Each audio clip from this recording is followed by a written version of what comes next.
What's going on, guys? Welcome back to the Control Room. I'm your host, Esrael Yohannes.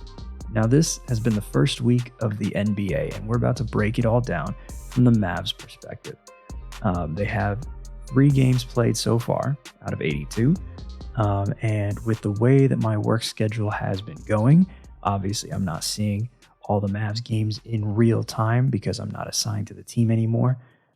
However, whenever I am in the studio, I do get to see Mavs games as they're happening, even if I'm working on another show. So I have eyes on the game, and when I even don't have eyes on the game, I come home and I check out the highlights and try my best to break down as best as I can what's important, what's not, see what we can talk about in future episodes.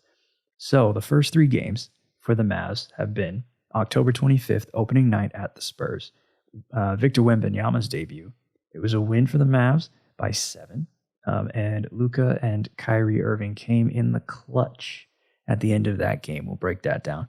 The next game was the home opener, October 27th versus the Brooklyn Nets, 5-point win where Luka went off for 49, a season high. Obviously, it's pretty early. And then October 30th at Memphis, a 15-point win. Luka getting his second triple-double of the season already, and Derrick Jones Jr. just going nuts out of nowhere from the starting lineup. So, from a producer / graphics AP perspective, what we're looking for really is how do we tell the story of how the Mavs have started off in their season. And so when you're this early, generally you start looking at trends from the past in terms of what did the Mavs do last season that they're doing much better now, or what did they do last season that is a continuing issue now. So we're looking for the trends that compare between these 2 seasons. And from last week, the points of contention that I had were that the Mavs needed to focus on their rebounding, 3-point shooting, free throw percentage, second chance points, paint points, fast break points, and their clutch games. And so we'll go through how all of those have either adjusted, been fixed, or more of the same. And then an important factor when making these graphics, when trying to tell this story, is diagnosing the momentum of the game, right? If it's swinging to the opponent, then we got to be ready for, okay, what happened to the Mavs in that stretch? Like, what happened in that run? Or when it goes the other way, when it goes the Mavs way, we say, how did they get on this run? What did they do that worked for them so well? So the first thing we should figure out is what stood out in the first game between the Mavs and the Spurs. And so the notable stats that I marked down for Dallas was that their rebounds, they had 48. And last season, they averaged about 40 rebounds a game, which was at the near bottom, if not the bottom of the NBA. And they're already at a higher number than they were last year in terms of their average. The more interesting part is that they were +3 in the margin, despite the big guys of Victor Wembanyama and Zach Collins and those guys. And then on the offensive boards, they had 13 of them, a +4 margin. So just goes to show they even break down, okay, where are they rebounding even better? Turns out on the offensive side of the ball, offensive rebounds produce second chance points, produces easy offense for your team, and helps you win games. And so that's all connected, not only from last week, but from the topics that we're going to talk about today. Their 2-point shooting, whenever it's over 60%, it's a big win. Their average was normally around 57%-ish last season. So if they can hit that mark or be around that mark or higher, it's good for them. So their 2-point shooting was 61.5% in that first game. From the bench, they got a lot of production. They scored 47 points, which was 10 more than San Antonio's bench. In the paint, they scored 56 points. 56 paint points. That's insane. And a lot of that has to do with Derek Lively coming off the bench in that game and producing really well inside. It was a plus 10 margin for the Mavs there as well. On the second chance points, they had 19, a lot for their average, which was plus 10 compared to the Spurs. And then on the fast break, they had 19. San Antonio also had 19. However, the Mavs averaged 11 fast break points throughout the entirety of the season last year. So to have 19 in the first game means that they're taking a step in creating easy buckets in the fast break. And then on the turnover side, the Mavs were one of the best teams in terms of taking care of the ball last year. And this year, it seems to be no different. They started off in that first game with only 12 turnovers, which was 7 fewer than San Antonio's 19. And then their points off turnovers, they really showed it, where they had 18 points off of San Antonio's 19 turnovers. 2 more than the 16 points that San Antonio had off of the Mavs' 12 turnovers.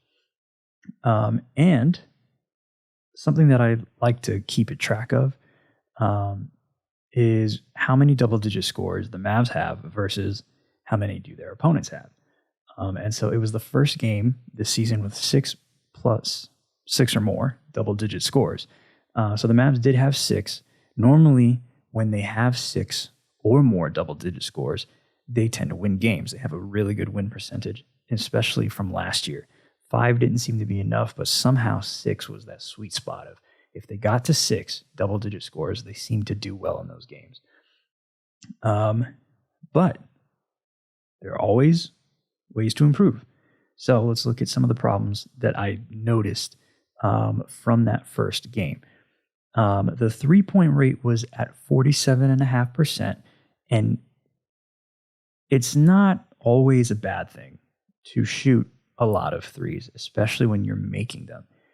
It's just the same point of contention of when do these threes come into play and how efficient are you when you are taking them? So a lot of these threes came in the second half. So I'll break this down between the first and second half.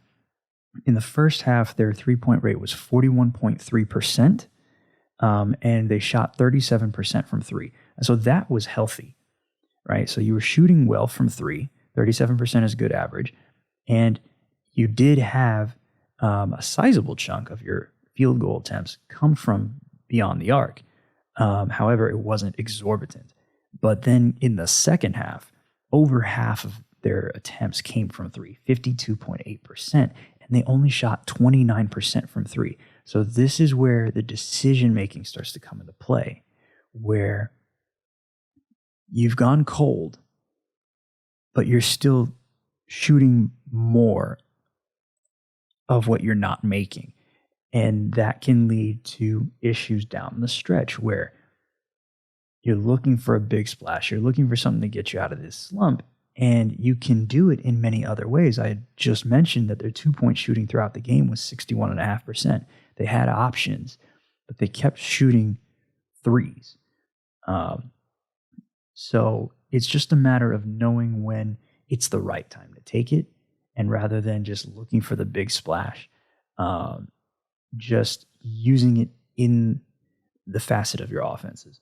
If it creates an open 3, great, take it. If it's just, I'm going to shoot a 3 because we can shoot threes, it can hurt you more than it can help you, especially if you've gone cold. If you've gone hot, great. But if you're cold, sometimes there's always another way.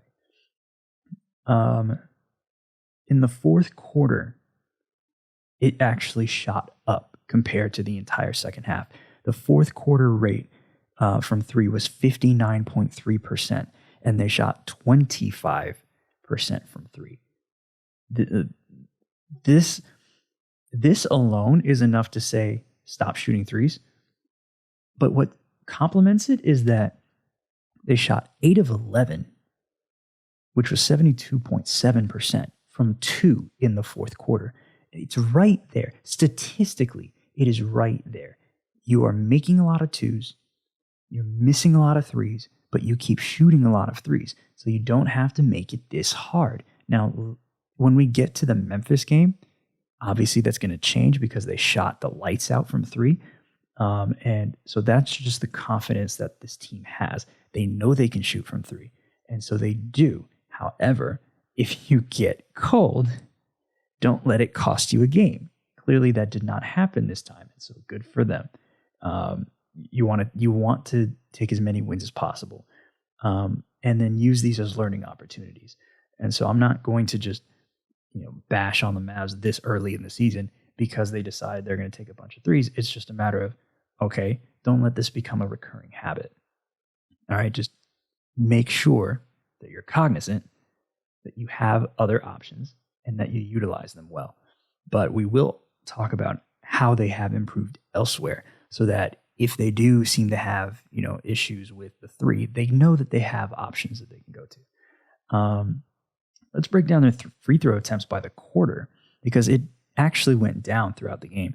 They shot 8 free throw attempts in the first quarter, 6 in the second, 5 in the third, and 4 in the fourth. And that is a reflection on the fact that they did not go inside as often as they did earlier in the game. So when you drive to the basket, you draw a lot of fouls, and then you get more free throws, and that's a lot easier to score than the other types of shots.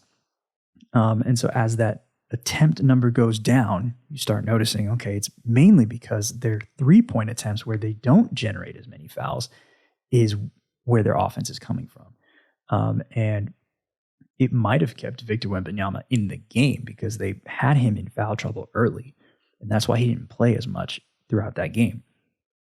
But they're going to play San Antonio 4 times a year.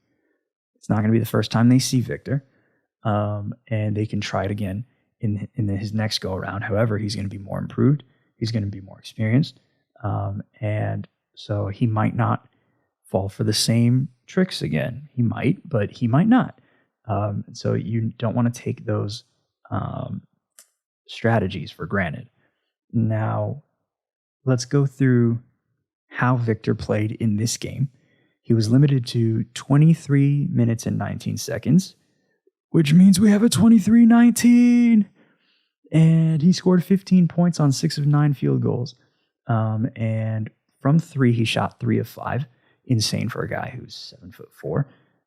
Had 5 rebounds, 2 assists, 2 steals, a block, but 5 turnovers. So he is a little raw.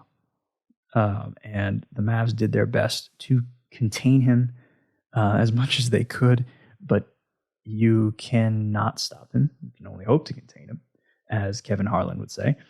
And mainly, I wonder what it's like, what it would be like for the Mavs if Victor sees the floor for 30 minutes or more. If he's able to stay on the floor long enough because he doesn't commit as many fouls, how would he affect the game? And so over time, he's going to learn how not to foul in the NBA, how to utilize his skill set to adjust to the NBA, and then the Mavs will have to deal with that adjustment. And then just to compare it with every other starter for the Spurs, every other Spurs starter played at least 28 minutes, right? So there's a gap in terms of where all the other starters are and where Victor is, and that's clearly from foul trouble. When he cleans that up, that number's going to go up. So that was a quick breakdown of the first game. The Mavs got the win, so they'll take it, move on to the next. And that's what we'll do. So we're going to move on to the home opener versus Brooklyn. And the notable stats I saw here for Dallas, they shot 15 of 36 from 3, which was 41.7%, even better than what they shot against San Antonio. It's also their second straight game shooting 15 threes. So for them, like they really are working on these threes and they're shooting the lights out. And so for them, hey, kudos. They are in the top 5 in terms of percentage of points from 3. So they are still clinging to that identity that they are going to utilize and maximize the 3, especially because the analytics will tell you based on the usage of 3-point shots versus mid-range versus paint and being right at the basket, it's more advantageous to you offensively to utilize more of the three. So for them, they shot really well from three. So you got to give kudos to them. Brooklyn shot better, but the Mavs shot well. And then from the free throw line, this was a big disparity. They drew so many fouls from Brooklyn. They let's see what these margins are. The Mavs shot 22 for 28 from the free throw line. Brooklyn shot 9 for 10. That's a big disparity. The Mavs made 13 more free throws than the Brooklyn Nets, and then they attempted 18 more than the Nets. So I'll get to the foul number in a second, but I mean, when a team is rolling like that, free throws are some of the easiest shots that you can take, some of the easiest points that you can get. And so they needed almost every single one of these free throws to get them that win. They only won by 5 in this game. And that was because of a Luka takeover, right? However, they did get more production from their bench. And I don't have it here in my rundown, but I remember because I kept looking all the time. The bench scored a lot of points for Dallas throughout the entirety of last season. They were regarded as one of the most productive benches in the NBA. And when Maxey went down, obviously that took a hit. But this season, they seem to be coming right back with the bench is going to score. It doesn't matter who's starting, who's coming off. Whoever is hitting that floor is going to score. And the whole team just scores a lot of points. They're tied for first in scoring with Sacramento. We'll get to that as well. So from the bench, they scored 41 compared to Brooklyn's 27, a plus 14 margin. In the paint, the Mavs had a 50 to 42 advantage, plus 8. So again, they are utilizing the paint more than they had in the past. And it's worked out for them because it's helping them win these games, which is what they need in case their threes don't go in and they need to win close games. So it's all starting to connect. Take care of these little things, and suddenly your tight losses can become good clutch wins, right? They also kept themselves out of foul trouble. They committed 15 personal fouls, the Mavs did, compared to Brooklyn's 28. It was a plus 13 margin on the foul side. That might be frustrating looking at it from a Nets perspective, but based on the box score on the stat sheet, the Mavs, they just, especially Luka, they just drew Brooklyn everywhere, and to the point where you had a foul here, a foul there, especially late in the game where it would seem kind of ticky-tack, where like Spencer Dinwiddie would come up on Josh Green and he would just slightly bump him. Even that would get called. As you're running your offense throughout a game, you just have to know how the refs are going to call a game. And Luka knows that better than anyone. He tries to generate as many fouls as possible. And we know his history with officials. But this time around, he and the Mavs as a whole have really found a way to get to the free throw line. But I mean, this disparity, like they just did it so much better than Brooklyn. They also kept their turnovers tight. They had only 9 compared to Brooklyn's 16. And then the Mavs had 16 points off turnovers, which was 3 more than Brooklyn's 13 points off turnovers.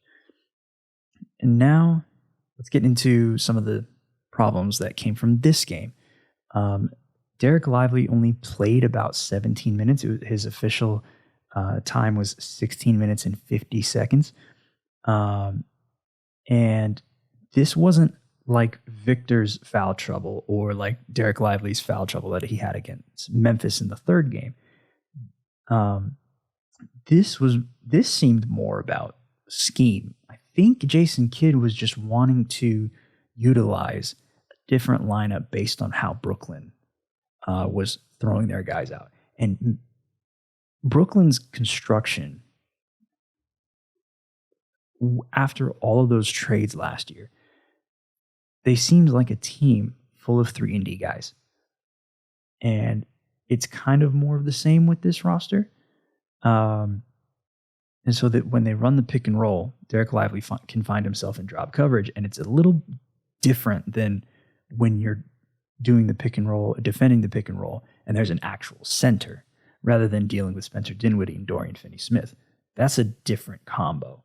And so I think Jason Kidd was just trying to counterattack how the Nets were utilizing the pick and roll so that Derek Lively didn't get into no man's land, because Spencer Dinwiddie is a mid-range shooter. However, they use the pick and roll more so at the top, maybe not at the top of the key, but more so outside rather than in the mid-range, and then utilized their other options to get to the paint. So they utilized more of the paint, more of the three-point field goal attempts with the pick and roll. But Derek Lively not being on the floor contributed to these things. The rebounding was a -7 margin. The Mavs only had 40. And so that's the disadvantage of not having a guy like Derek Lively II on the floor. The other guys that are on the floor, like Dwight Powell and Maxi Kleber, they should be able to handle rebounds. But they were on the roster last year, and the Mavs were not good at rebounding. So that's the reason that Derek Lively is here. So when he's not on the floor, it can be an issue in terms of finishing possessions defensively. And so they'll have to figure out how to help him defensively with those kinds of schemes, keep him on the floor a lot longer. And that will allow him to then contribute in ways that no one else on that roster can. And the other couple of problems that the Mavs had, at least this could also be contributed with Lively. The Mavs only had 20 assists, which was 10 less than Brooklyn, and 10 fast break points, which was 10 less than Brooklyn as well. And so again, assists and fast break points, that can lead to a lot of alley-oops to Derek Lively. Those can be contributed there. It doesn't always have to be that way. It's just another thing to look at. The Mavs didn't share the ball as well. They played a little bit more ISO ball, especially Luka down the stretch. He took on whatever defender he had and played his game. That's also something to keep in mind, is that when he plays his game, sometimes it's not as simple as everyone's going to move around and be like a Golden State and cut off the ball or post up like Denver. Luka's going to draw defenders. If he wants to shoot, he'll shoot. If he wants to pass, he'll pass. And then whatever happens ends up happening. But that slows the game down, and so there's no contribution to the fast break at that point. Derek Lively in this game against Brooklyn scored 9 points on 4 of 4 field goals with a block and 0 fouls. So he was productive for the time that he was on the floor. It's a good sign. He just wasn't on the floor long enough. And so they would attempt to rectify it in the next game. We'll talk about why that didn't exactly happen. It was the second straight game allowing 7 or more double-digit scores for the Mavs. So Brooklyn had 7, and the Mavs tended to lose games when they allowed 7 or more. I mean, that's 70-plus points off of these guys in balanced scoring, and that you really have to respect how all of them were playing. But they made it out in the clutch because Luka just shot 4 threes out of nowhere. He had a career high 9 3-pointers made. Career high 9. And the last one was a skyhook that I haven't seen since NBA Live 06. So, I mean, just shout out to Luka Doncic, man. And then Cam Thomas from Brooklyn had 3 straight games. He has 3 straight games now. I'm recording this after the conclusion of all the games from October 31st. So as of now, Cam Thomas has 3 straight games with 30-plus points to start the season. And his most recent win was the win against the Hornets. So this game against the Mavericks was one of those 30-point games where he tied it at 120, and then Luka hit that skyhook three to get it to 123, 120, and eventually iced the game with Josh Green's free throws after that. So for the Mavs, there's some things to clean up, but they are winning games, and there's nothing more that matters than them winning these games. You just don't want these things to flare up, and then when they have a situation where, let's say, the threes aren't working or the free throws aren't working or they're just not rebounding, they can clean it up elsewhere. You just don't want a situation where everything isn't working and then they lose by 30. Or they might lose by 5 and they'll say, oh, we could have just made more free throws. Or, oh, we could have just gotten a couple more rebounds. Or, oh, we could have just cleaned one or two of these things up. So for them, they're off to a great start. This is a great start. It's a much bigger improvement than what I was expecting from how this roster was put together. Mainly because all 3 of these games were in the clutch. And we'll talk about that in a little bit. So lots of teasing, but we got plenty more coming up. All right, let's go over the third game. Kyrie Irving was out with a left foot sprain, so it's just Luka and crew. Although that crew knows how to play ball, right? So let's talk about the most notable stat for Dallas in this game. They shot 23 of 47 from 3. That was 48.9%. That's stupid high. That's amazing. In the first quarter, they shot 8 of 15. Second quarter, 7 of 11. Third quarter, 4 of 11. And in the fourth quarter, 4 of 10. So they were lights out. Their 23 threes ties the 5th most in a game in Dallas Mavericks history. And it's their most ever is 25, which they had previously, but then they tied it against Philadelphia in March of last season. But when you're lights out like that, I can't say anything. I really can't say anything. I mean, you make 23 threes and you do it on that level of shooting, 48.9%, don't even worry about it. Just keep chucking it. All right. So let's go over to the other stats that they had in this game. They brought back up their rebounding. So they had 48 rebounds, which is a +4 margin.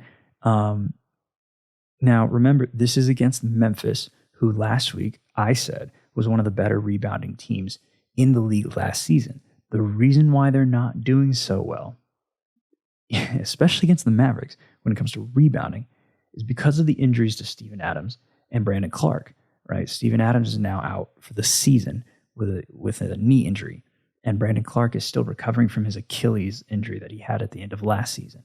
So you have 2 of your big guys out. Xavier Tillman is your starting center. Jaren Jackson Jr. is your starting power forward. And so those 2 guys are basically leading the charge on the rebounding effort. But it's not the same as when you have that gigantic front court available to you at a constant rotation. So they are showing deficiencies there, and the Mavericks took advantage. And then the Mavs had 24 assists, some +2 margin, but for them, 24, not a bad number. I think for how their offense is moving, obviously with Kyrie being out, the pace is going to be just a little bit slower, but 24 assists, it's an okay number. Bench points, 39. Again, continuing the trend of how well the Mavs score with their bench players. Interesting note, it was +26. The Memphis bench only produced 13 points. They really leaned on their 3-headed monster of this specific lineup of Desmond Bane, Jaren Jackson Jr., and Marcus Smart. They really led the scoring between, or at least the majority of the scoring for Memphis. And the production elsewhere, it helped out. However, it just wasn't enough. The Mavericks were able to pull away and win by 15. So they did get tight. It did get into clutch time with about 5 minutes to go. It was a 4-point game by the time the 5-minute mark hit. But at this point, the Mavs have been there. They've been there and done that when it comes to clutch games. And considering Memphis is not at full strength, obviously this will be a different story when we get further down the line and Ja Morant comes back from his 25-game suspension. Later in the season when Brandon Clark comes back and he's healthy, this will be a different team. They will have a different outlook on how the season is going, and they will improve where these deficiencies are. And so that'll be a different kind of matchup once those guys are back. For now, we'll take this win. Let me say the Mavs will take this win. Interesting note about their blocks. They somehow blocked 7 shots, which was 3 more than Memphis. It was, let's talk about how many games they had with 7 blocks or more last season. They had 9 of them. It's already game 3, and they already have 7 blocks. So, what? This might be a precursor to what's coming. We might have more games like this, where we see the Mavs play well defensively and finish off defensive possessions with blocks and rebounds in ways that they couldn't before. And it's going to be a collective effort. I mean, they have big guys. They had Derek Lively. They have Derek Jones Jr. They have bigger guys now. And it's not like Maxey can't get a block either. You got multiple guys that are capable of blocking. They just happen to have 7, and that's a lot for a small-ish team. So good note to hang their hat on. Tim Hardaway Jr. had 21 points. I just wanted to put that in there. That's Hemi Hardaway. He was not in the starting lineup. He was part of that bench that scored 39. So of those 39 points, his 21 made up for a lot of that. However, the other 18 came from other players. I'm actually looking at the box score right now. And of the bench, besides Hardaway, you got Maxey with 7. Seth had a 3. Jaden Hardy had 6 points. And Dante Exum, new signing, had 2. So there were plenty of great options from the bench. It wasn't even everybody, but that was just the guys that came off the bench. So kudos to them. Problems for the Mavs in this specific game. In the paint, they had a bit of an issue. And Jaren Jackson Jr. and Xavier Tillman primarily score in the paint. So they are more likely to outscore you, especially when Derek Lively only plays a certain amount of minutes in a game because of foul trouble, right? So in the paint, Dallas scored only 34 points, which was 18 less than Memphis's 52. The Mavs also uncharacteristically had 15 turnovers, 3 more than Memphis. And then that created a points off turnover disparity for the Mavs. It was only -5, but they only had 11 points off turnovers. And then they only had 4 steals, which somehow Memphis stole the ball 9 times. 9 times. So that led to a lot of their turnovers. I mean, Memphis plays a level of defense that is somewhat old school. And even though Dylan Brooks is not there anymore, they're still hard-nosed. They still are gritty. They'll still find a way to get that ball out of your hands. And so that showed up in the stat sheet. It was important to note, considering how well the Mavs take care of the ball. Derek Lively's 5 fouls forced him to only play 13 minutes and 38 seconds, and that led to a lot of the deficiencies that showed in these negative margins. And so that's something that Derek Lively is going to just have to figure out. Okay, same thing with Victor Wembanyama. How am I going to foul? How am I not going to foul? Like, how is this game going to get called? What's a better way to force a shot from an uncomfortable position and all that stuff? So just a learning curve for this rookie. Again, the rookies, they'll figure it out. They're talented enough. They'll get through it. And so for Derek Lively, he's showcased his defensive and rebounding presence. All the things that I've talked about up until this point, he's the anchor. He's been compared to, not just by me, but by plenty of other people before me, as the next coming of Tyson Chandler.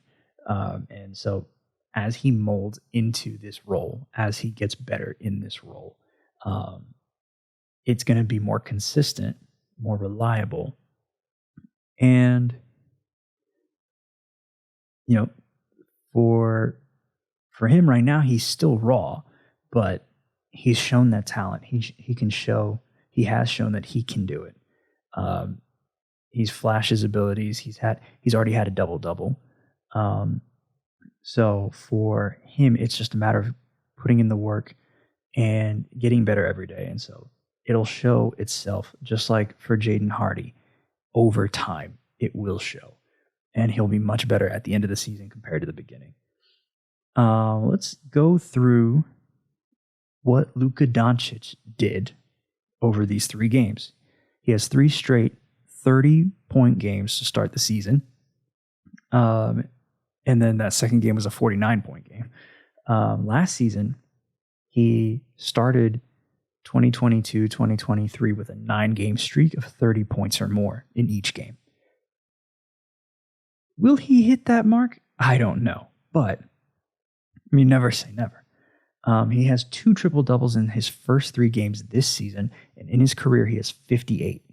One more triple-double will tie him with Larry Bird on the all-time list. So, hats off. I mean, the next game he's got is against the Bulls on November 1st, and it can happen as soon as Wednesday. It could happen later. I mean, we don't know with this guy. He's a triple-double machine. And another important note, his first triple-double this season was against San Antonio, and it was his 5th career triple-double against San Antonio, which is the most for Luka against any team. The next most is 4, and then 3. He's got plenty of triple-doubles against almost every franchise at this point, but he has the most against San Antonio. And of course, again, he plays them 4 times a year. He's more likely to do that to them compared to others that he only sees maybe twice a year. And then in these 3 games, he's either led or tied for the lead for both teams in points, rebounds, and assists. And they're all in the clutch. It's not like he's stat padding. He's just great. He's a superstar. He's a lot of people's choices for MVP. So that's how an MVP would play. Let's go over the Mavs results and their offense versus their defense. So in their first 3 games, they're 3-0. It's the first time since 2004-2005. They've also hit 20 3-pointers made in a game by game 3 of this season. Remember last week I mentioned that they had 10 such games of 20 or more threes. And, you know, at this point, they're kind of on pace for, what's the number? A lot? They're pretty much on pace for 27 of these games. Obviously, that's not going to happen, but it's more likely that they'll hit 10 games, maybe even break that record of 11 games, or at least the second most in franchise history of 11 games. But they will look more like the Golden State or the Boston of last season, where Golden State had 19 and Boston had 17. They're more likely to hit 15 based on how well they shot from 3. We'll see how long they can keep it up. And then I did mention previously, but I'll say it again, the Mavs are tied for first in the NBA in scoring with Sacramento at 125.3 points per game. The Mavs also have the highest offensive rating in the NBA, and that's mainly points per game divided by possessions. Excuse me, that's not what it is. Offensive rating is points per 100 possessions. And so some teams will have a higher offensive rating than the actual points scored, and for others it'll be the other way around. And that's mainly determined off of that pace. That's how many possessions you have in a game. So the reason that their offensive rating, which is 121.3, is a lower number than their points scored, which is 125.3, is because they have a faster pace. Finally, they have the 6th fastest pace in the NBA this season at 103.67 possessions per game. Remember, they had the 3rd slowest all of last season, but even Luka has now picked up the pace. It's not just when Luka's off the floor. It's when Luka's on the floor too. They are pushing the ball up and down the court, and it's contributing to their improvement in the fast break points and in getting easier buckets. And by the end of the game, the result is showing in the box score. They might win by 5, but some of those points came off of the fast break that they did all the way back in the first quarter. That's why these things matter. The Mavs are allowing the 8th highest points per game to opponents at 116.3. But when you're scoring 125.3, who cares, right? Okay, maybe not. Defensively, 116.3. Obviously, this margin is a good margin considering how much faster you're playing. You are going to give up more points on the defensive side of the ball when there are more possessions. That's just how the numbers work. But when it will really show for the Mavs that they're really good defensively when their net rating is one of the best in the league, not just their offensive rating. If they can get their net rating up into the top 5, then it's going to show that their defense is really tough to beat. So, again, let's go through the other ways to score. Second chance points, points in the paint, fast break points. We're going to talk about how much they're scoring right now compared to where they were last season. In the second chance points, the Mavs are averaging 14, and that's tied for 13th in the NBA compared to last season at 10.9, which was 29th. Bigger improvement, giving them all of these different margins. As I get through these next 3 or these next 2, you'll see how many extra points this is for the Mavs. Points in the paint, the Mavs are now averaging 46.7 points this season, which is 23rd in the NBA, compared to 42.8 in last season, which was last in the NBA. And then on the fast break, they're averaging 14.0 fast break points, 17th in the NBA, compared to last season's 11 fast break points, which was 29th in the NBA. Now, that's a lot of numbers I've just thrown at you, but the margins here are 3.1 or plus 3.1 in second chance, plus 3.9 in points in the paint, and plus 3 in the fast break. So we're talking about 10 extra points per game generated off of these 3 improvements.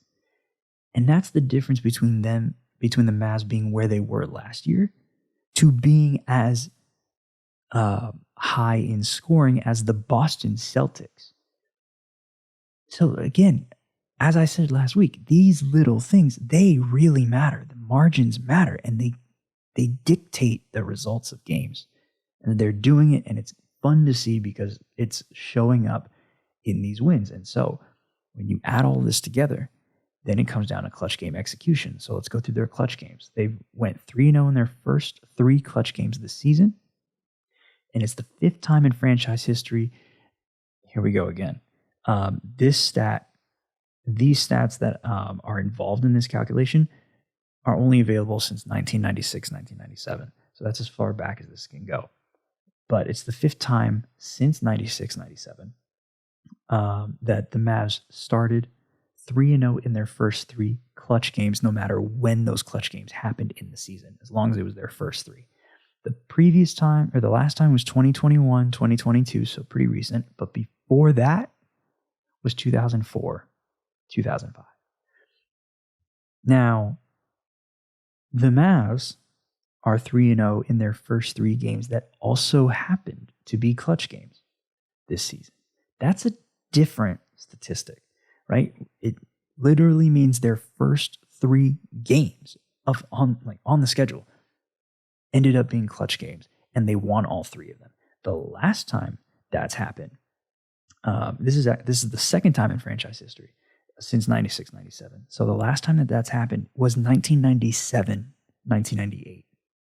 So this is a bit more rare that the Mavs find themselves in the clutch early on in the season, this frequently, and yet they execute well. It's a big, big boost, especially when you look at the playoff schedule or the playoff bracket, and seeds are determined by one or two games.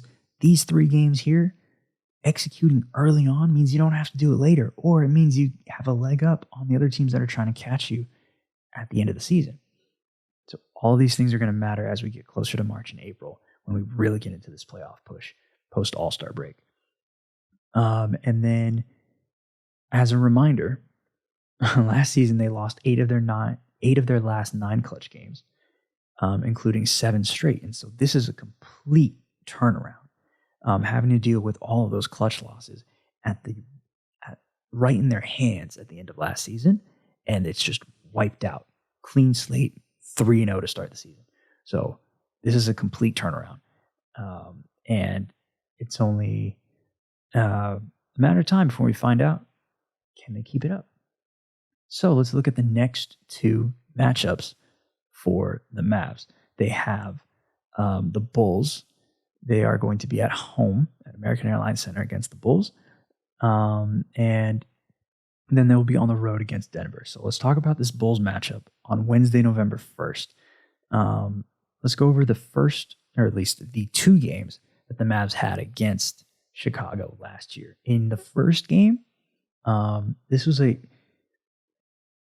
you might not remember how the schedule was playing out, but there was a game against Milwaukee that tipped off very late because of the way that it was scheduled in the simulcast, because we had a Bally Sports broadcast on Bally Sports Southwest, and ESPN was also broadcasting the game. So you had a 9 o'clock tip for Milwaukee, Dallas, and then the Mavs had to fly from Dallas to Chicago and play a game that was tipping off less than 24 hours after that Milwaukee game even started.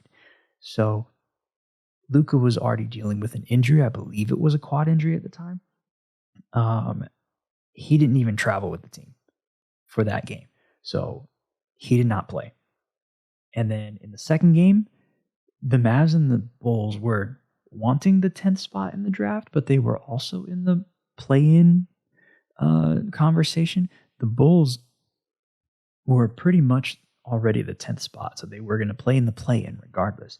The Mavs could have potentially gotten closer to a play-in spot. However, destiny was not on their side at this point.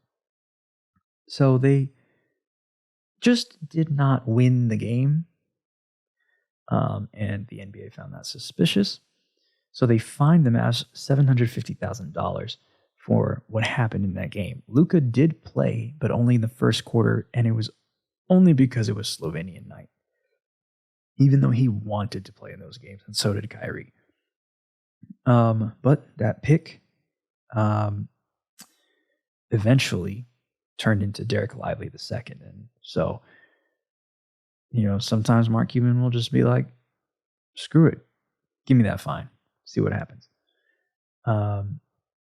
So let's go through the priorities of the Bulls in terms of how they run their offense, right? So Chicago is not much of a three-point shooting team.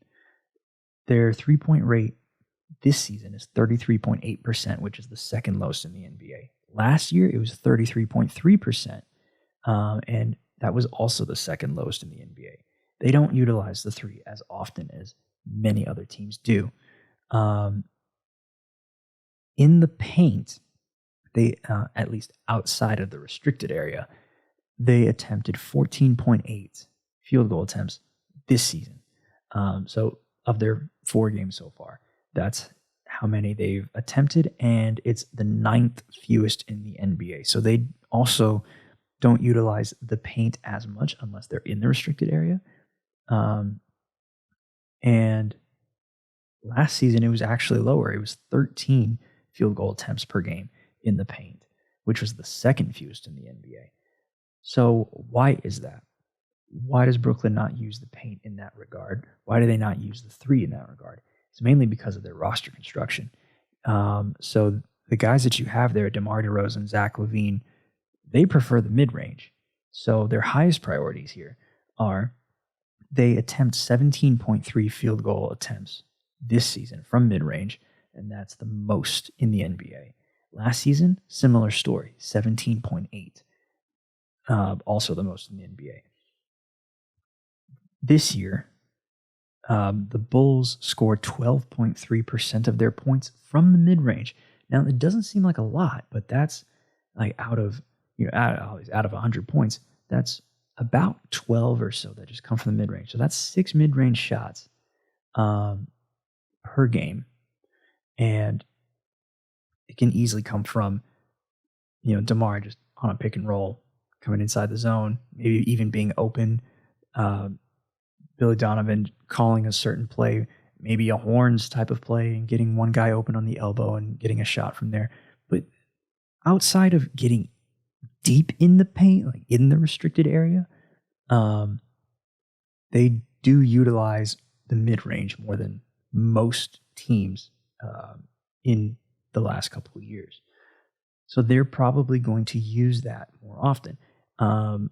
Another thing to keep in mind is that Chicago has 17.8 second chance points per game this season, and that's tied for 4th in the NBA. So it's just something to look for. Andre Drummond's a big presence, and they can get offensive rebounds. They can score a lot of points in the second chance, so you have to be diligent on the defensive side of the ball and eliminate their ability to get putbacks on you. So an interesting thing. Now, I mentioned briefly that Derek Lively was dealing with pick and roll drop coverage against the Nets, where he would kind of sit back and then that way he didn't get blown by the point guard in the pick and roll. But it also opens up the mid-range. And so when you allow a drop coverage defense, when you're on the defensive side of the ball and you decide to use drop coverage for your pick and roll defense, for mid-range guys, really your only saving grace is whether or not they make the shot, because you're basically leaving them open. So it's with DeMar DeRozan, with Zach LaVine, they have to deal with, or at least guys like Derek Lively have to deal with, okay, how am I going to defend these guys? If they are knocking down mid-range shots, do I have to come up a little bit closer? What happens if I do? Are they going to cut to the basket? So it's going to be a work in progress as the game goes on. But I would not be surprised if Derek Lively also finds himself with limited minutes in this game against the Bulls, just because of how they could attack him in that type of coverage. But that, again, will all be determined based on how well they're shooting it. Because if they're shooting poorly, that's fine. It's not working. So then with the Mavs, for them on the pick and roll, the Mavs have 14.3 screen assists per game. And how NBA.com defines screen assists is mainly just like assists off of screens. And so that tends to be off of the pick and roll. And it's the second most in the NBA. So you can expect when you have a guy like Derek Lively, yeah, he's going to have to go up against Andre Drummond. But if you can really get that pick and roll working, and it's not just Lively, it can also be Dwight Powell. It can also be Maxey, depending on how they're moving around. Dallas can find some success. They can find some success with how Chicago plays defense, based on how they're going to run this pick and roll. So that's going to be something that they can, or at least the Mavs can exploit. Now, if Chicago's defense starts to tighten up and the answers aren't there and the Mavs have to start going in more isolation, then so be it. But the Mavs have shown that they are effective in the pick and roll. They do have a lot of assists off the screens. Lots of good alley-oops to Derek Lively. He's not the only one, but they have more offensive options now than they did even last year. So this will be a different matchup, especially with everyone playing for a whole game. A couple of things to note about Chicago, especially in the pick and roll. Chicago defensively has 20.3 deflections per game, which is second most in the NBA. So it's not going to be all, it's not going to be all sweet for the Mavs. They do have to deal with the long arms of the Bulls. And if they can find a way to get around those deflections, maybe take care of the ball a little bit more than they did against Memphis, then they can kind of get by these deflections. But it's something that they'll have to, it'll be on the scouting report. They'll have to mark, okay, I got to get around these arms. If I can't, then I'll have to make an adjustment. And then for the Bulls as well, from the pick and roll ball handler, so not necessarily the guy setting the screen, but the guy actually moving around the screen, they have a frequency of 21.6%, meaning 21.6% of their play types are in the pick and roll from the ball handler. It's the fourth highest in the NBA, and they score 19.8 points per game from that position.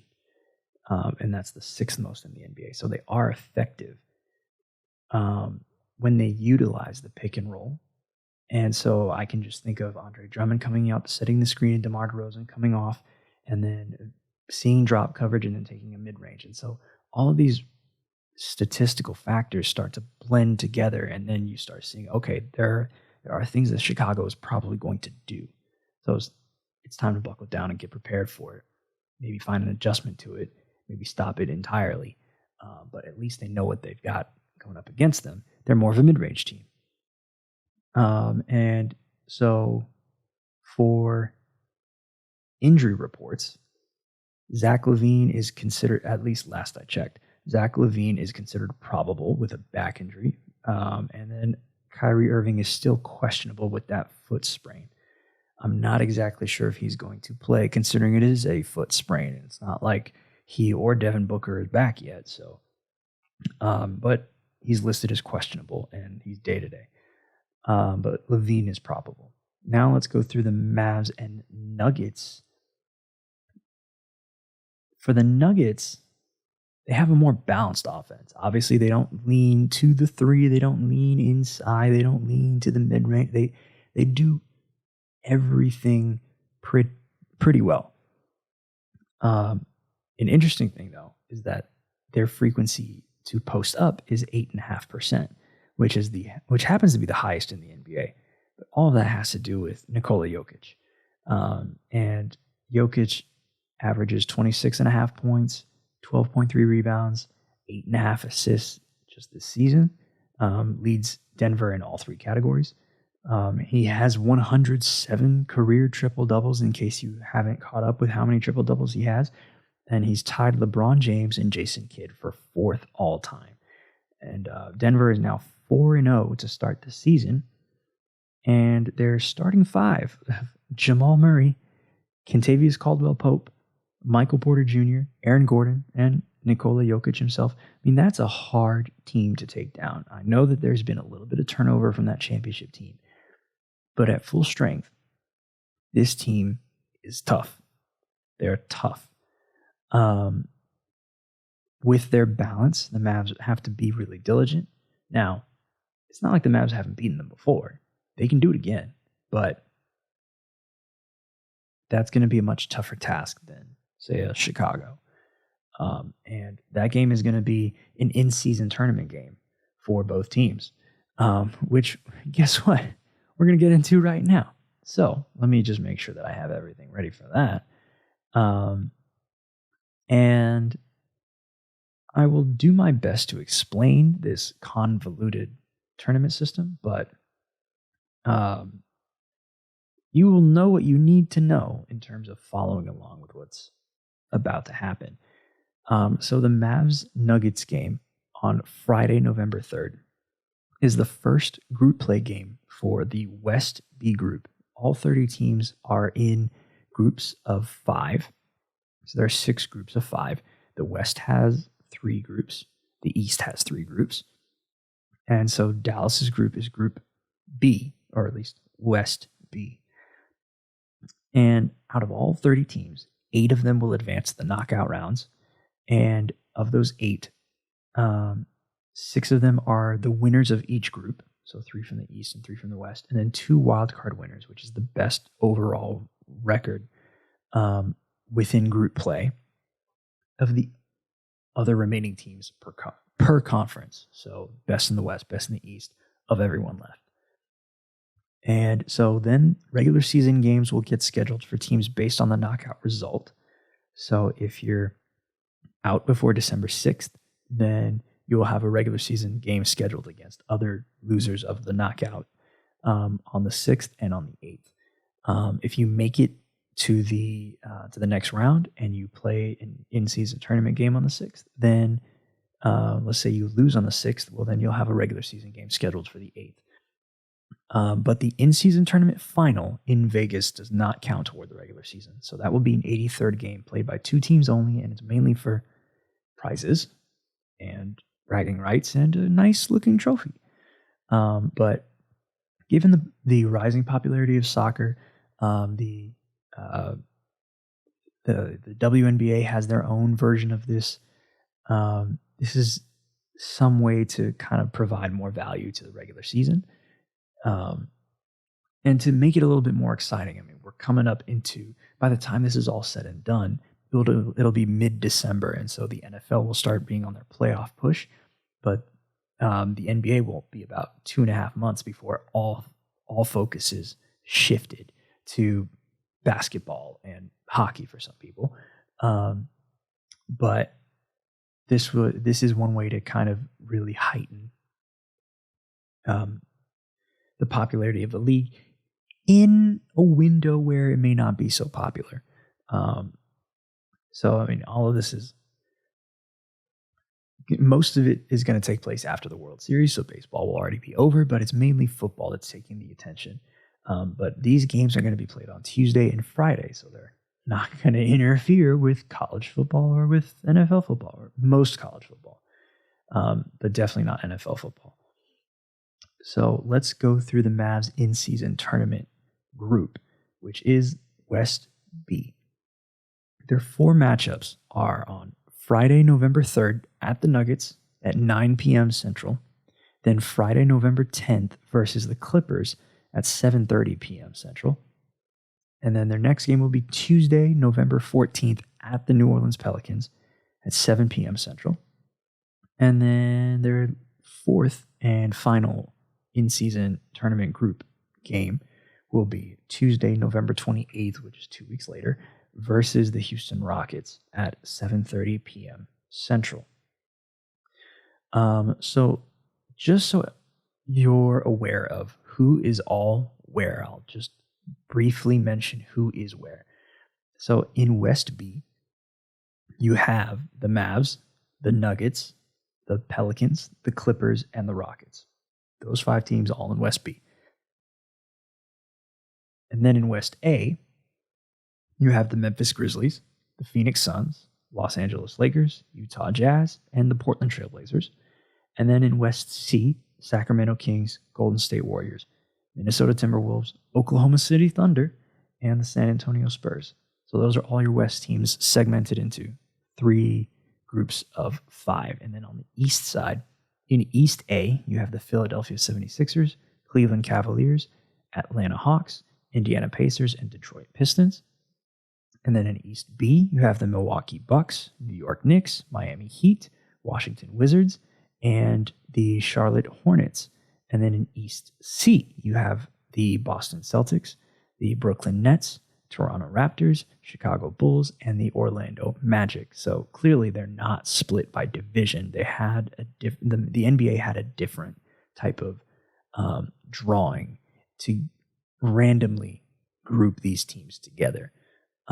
So this is how they've been set up, and this is how it's going to go for the next month. And once group play is over, then we'll figure out, okay, who's going to be where on the bracket based on how these games go. So Friday's going to be an important game for both the Mavs and the Nuggets when it comes into where they'll stack up in the in-season tournament bracket. All right. Last but not least, let's tease what's coming up next, at least next week. Next week, we'll go over a recap of week 2. I'm scheduled to work more Pelicans games this upcoming week, so I might do some more Pelicans-related analyzing. So I'll do my best to look at all the Mavs stuff that comes through.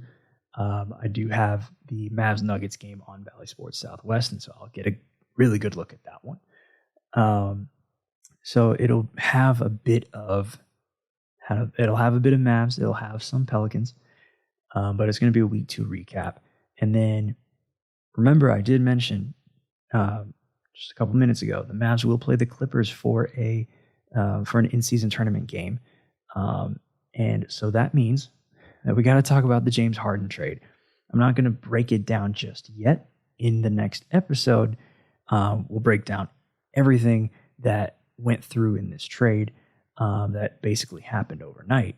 And then it'll be a setup for the Clippers Mavs in West B for the following week. Now, can't forget to shout out the Texas Rangers. They are now 3-1 in the World Series going into Game 5. By the time you see this, the World Series might be over, or it might be extended. Depends on how well both of these teams play. But I get to work the Bally Sports Southwest postgame show for Game 5 as a viz operator, as a graphics operator. So I will be working that while also trying to keep up with everything basketball related. But, fingers crossed. But right now, the Rangers have been there before at 3 games. So everyone is just holding their collective breaths when it comes to the World Series. It is not over yet. They have one more to get. And having Bruce Bochy at the helm is going to be the difference when it comes to this team. I believe they will get it done. They just have to execute. And then the Cowboys beat the brakes off the Rams 43-20. So they are now 5-2. They have a matchup coming up against the Philadelphia Eagles at Lincoln Financial Field. So a lot of conversation about how, Dak's performance is, and I'm not going to get into all of how the media kind of portrays the Cowboys and all that stuff. It's just high expectations. Speaking personally from someone who has not been alive to witness an NFC Championship game that features the Dallas Cowboys, the expectations are just high. Like that, this is America's team, and when that's been built year on year, year over year, especially for someone who's not from this community, it's hard to understand having that expectation all the time and then failing to meet it all the time, and it's compounding on itself. But every year the Cowboys a lot of the years the Cowboys seem to have the talent. It's a matter of execution, point blank. I'm not an NFL athlete, never will be. I will not compare myself to any of those guys. But that's that's the expectation of the Dallas Cowboys. And so, I'm constantly rooting for them. Being 5-2, that's a great place to be. I'd rather be that than 2-5. So hats off to them, and can't wait to see this Cowboys-Eagles game. Now for all of our tip-offs that are happening in the NBA, there's going to be some simulcasts happening. So if you are in the market, you'll have to look. It might not be blacked out. If it is blacked out on a national network, you'll have to look at it in your regional network. But if it is not blacked out, you have the freedom to look everywhere. It's just a matter of how it's scheduled with the NBA. But I will tell you where you can find any of these games. So the Pelicans and the Thunder will tip off Wednesday, November 1st at 7:30 Eastern, 6:30 Central on ESPN, Bally Sports New Orleans, and Bally Sports Oklahoma. The Clippers and the Lakers will be Wednesday, November 1st at 10 p.m. Eastern, 7 p.m. Pacific on ESPN. So someone like me is out of that market. I'll probably watch that game on ESPN if I have the free time. And then the Mavs and the Nuggets will play Friday, November 3rd at 10 p.m. Eastern, 9 p.m. Central, also on ESPN, Bally Sports Southwest, and Altitude Sports, which is Denver's local market. So that is a simulcast, and so I will get to work that game, but obviously not for ESPN, but for Bally Sports Southwest.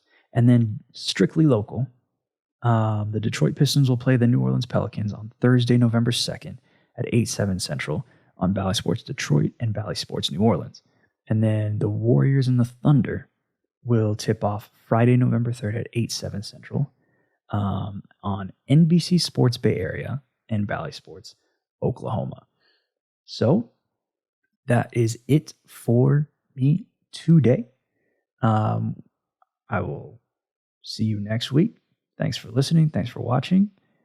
This is The Control Room, and I'm your host, Esrael Yohannes, signing off.